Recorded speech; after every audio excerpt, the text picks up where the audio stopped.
This is called a ribbon spread. The ribbon spread is one of those flashy techniques you've probably seen dealers do or magicians, and it's actually not that hard to do. You've probably just never tried it. You definitely need a felt table. Hold the cards from the ends with the thumb and middle fingers like this. Stick them on the table, square it up and flush. Your first finger is going to drag along the side of the deck. If you slide like this, you'll notice that one card comes off across the bottom of the deck. That's essentially all you're going to be doing, except you're going to let the deck bevel. What I mean by that is rotate like this, and you're going to let cards slowly come off the bottom as you move this finger away. So just try this. It's a knack you have to develop, but just little by little you let more cards come out and they slide across the table until you're out of cards. Once you've done the ribbon spread, you can turn the cards over and play with them. This is really fun to do and looks very flashy. Stick one of your fingers underneath the end card or tilt that card up. It's okay if you drag a card a few inches. Then what you do is you stick a finger along the top and just move your hand along. This actually is a pretty automatic thing. You really don't have to do much at all. It feels kind of cool on the fingers, and it makes it look like you know what you're doing with cards. One more technique with the ribbon spread. Once you have the cards spread out on the table, I've already showed you how to lift them up. But if you have a hand at the end awaiting to receive the cards, you can quickly scoop up all the cards together in one fluid motion. This is what it would look like in fast speed.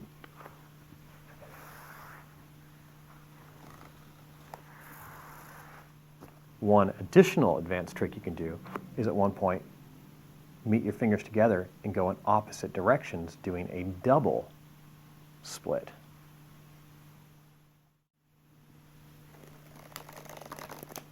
This is called dribbling.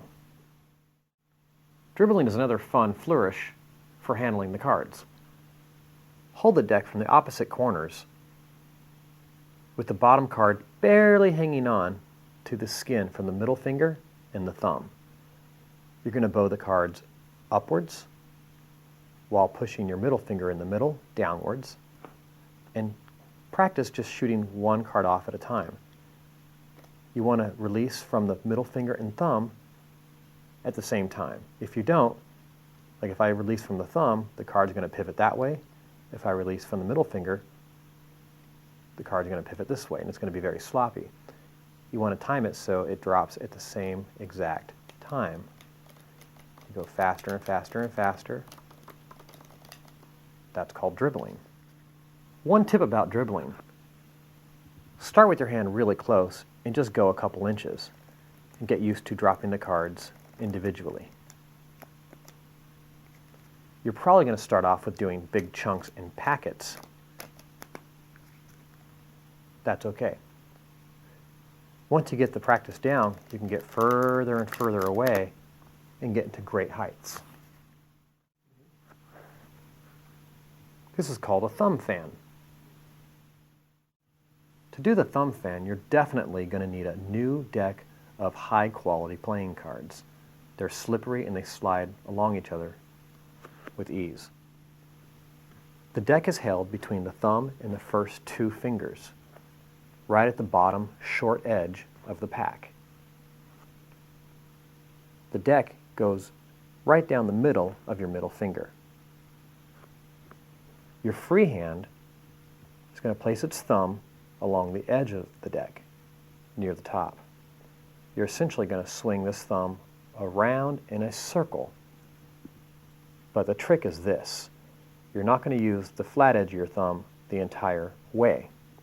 You're going to start here, flush and flat against this side, and as you make an arc, your thumb is actually going to turn onto its side and end up like this. This is what it would look like. Notice how your thumb is like this, not like this. you are not going to actually push the cards all the way. Start here and slide to here. This is very hard to do slow. You're going to have to develop the knack. There's definitely a little bit of a whip and speed to this. Start here and go in about this speed. Once again, this is what it would look like in full speed. Once you have fanned the cards, you can close them with your first finger. Just drag it along in a semicircle. However, there's a more fun way of closing the fan. With one hand, just rotate the cards with these fingers. Just kind of walk the cards back to a square position. Here's the cards. Your first finger and middle finger help walk the cards back to this position. One more time. Here's the fan. Readjust your middle finger. Using your other fingers, rotate the cards back to the standard position. This is a one-handed fan. For the one-handed fan, you can definitely use all the cards, but that's a lot of cards to handle. What I would like you to do is use about half the cards. Hold the packet by the ends in preparation to hand it to the other hand. Your middle and ring fingers go about 1/4 of the distance up from the edge of the card, and your thumb meets that on top. This is how you're going to pinch the cards. The cards are as far up into the notch of your hand as possible. Your middle and ring fingers are about 1/4 of a distance up from the end of the card. And your thumb is as far back as possible. Not like this, but really far back. It's kind of an unorthodox position to be in. But if you can do this, the rest is very, very simple. Essentially, all you're going to do is slide your thumb like this. Almost like snapping, but with all your fingers. This is what it would look like from underneath. One more time.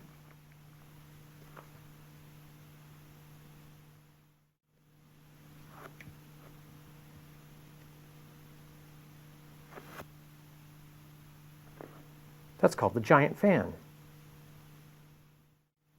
The giant fan is accomplished by splitting the deck and doing the Pharaoh technique you learned in the Shuffles and Cuts DVD. You're going to do the exact same handling from here as you did with the thumb fan. Place the cards in this position and continue fanning just like you normally would. Basically, ignore that there's cards sitting out here weaved in between.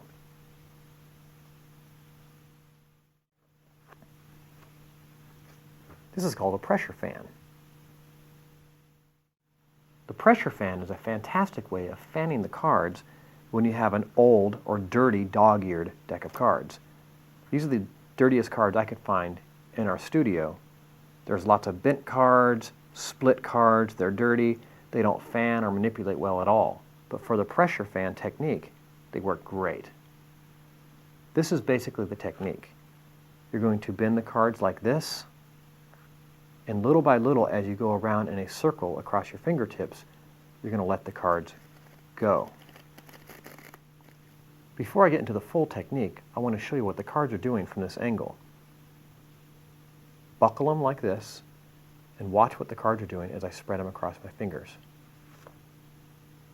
Notice how they're coming out one after the other after the other. Now I'm going to show you how to do this and where to hold the cards. Buckle the cards like this. Place your first two fingers about in this area of the bottom of the card. Rotate the card as far back into the, call this the notch of your hand. Squeeze the cards and rotate around your fingertips. This definitely takes a knack. You're going to go through a few decks of cards just to get this down. but this is essentially what you're doing to get the fan.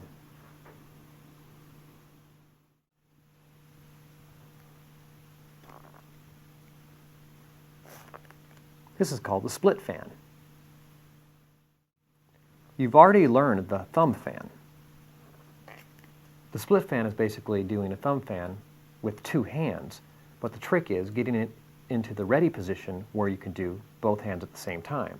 I'm going to show you two techniques to get into that ready position. The first technique to get into what I call the ready position is to just split the deck in half from above, rotate both hands face down, take this deck with your middle and thumb finger from your left hand, grab it so this end is free to take back with your right hand. Get into position to do the regular thumb fan. This end of the deck will be retrieved by the pinky and the ring finger's notch. Hold it there, and now do the thumb fan with the other hand.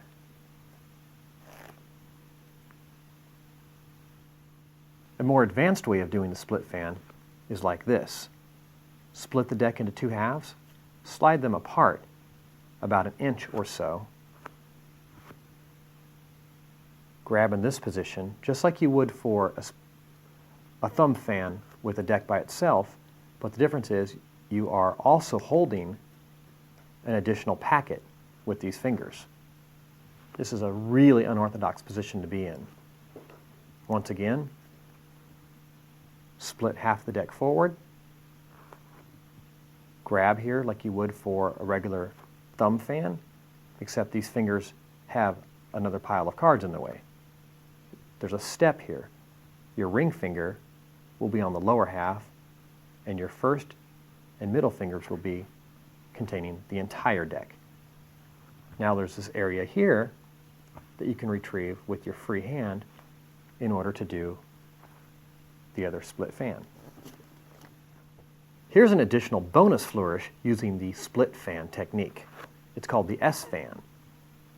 Split the two fans into two positions like you did before, but bring the cards face to face like this, causing an S. It looks very flourishy, very stage-like.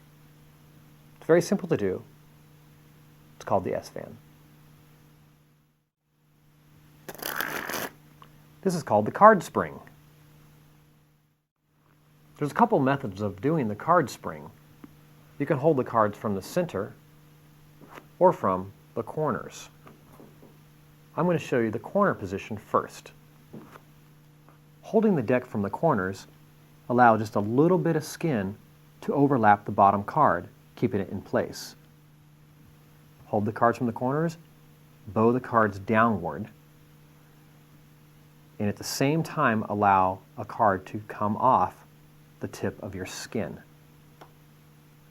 Practice this in a very close position with your other hand retrieving the cards. You want to be able to shoot one card at a time, not clumps.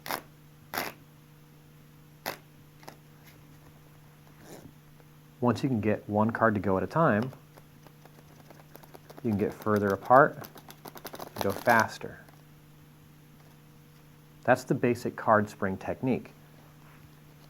If holding them from the sides, it's the same exact thing. I believe it takes quite a bit more pressure on your fingertips. You're going to shoot them one at a time off the tips of the skin into the awaiting hand, just like before. It's just a different technique. Once you have down a basic card spring, you can do these bonus moves. You can go from side to side, or if you're really good, try this. I call this the anti-gravity card spring. Straight up.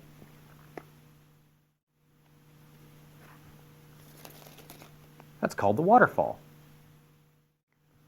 The waterfall, not to be confused with the waterfall shuffle, is a really pretty flourish to do with a deck of cards. The technique is fundamentally very simple, but takes quite a knack to get it down to a science. This is what you do. Hold the deck from underneath so the short ends are free for the awaiting top hand. Put this end into the notch of the thumb and as far as you can reach, clip the other end. What you're essentially going to do is slowly squeeze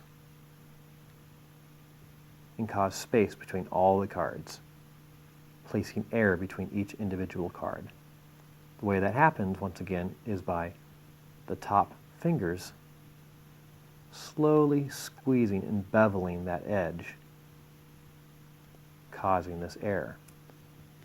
Now for the cards to drop one after the other, it's literally just a matter of holding the cards like this and slowly opening the end of your fingers.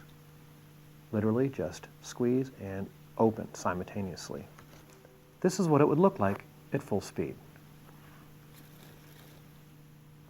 A couple points about the waterfall. I'm sitting at a table, angling this toward the camera for you to see it. If you're standing and you're demonstrating this and you've got this knack down, you can actually go to great heights. I've seen magicians and performers around the world go 4 feet with this effect, and it's quite beautiful. Just keep that in mind.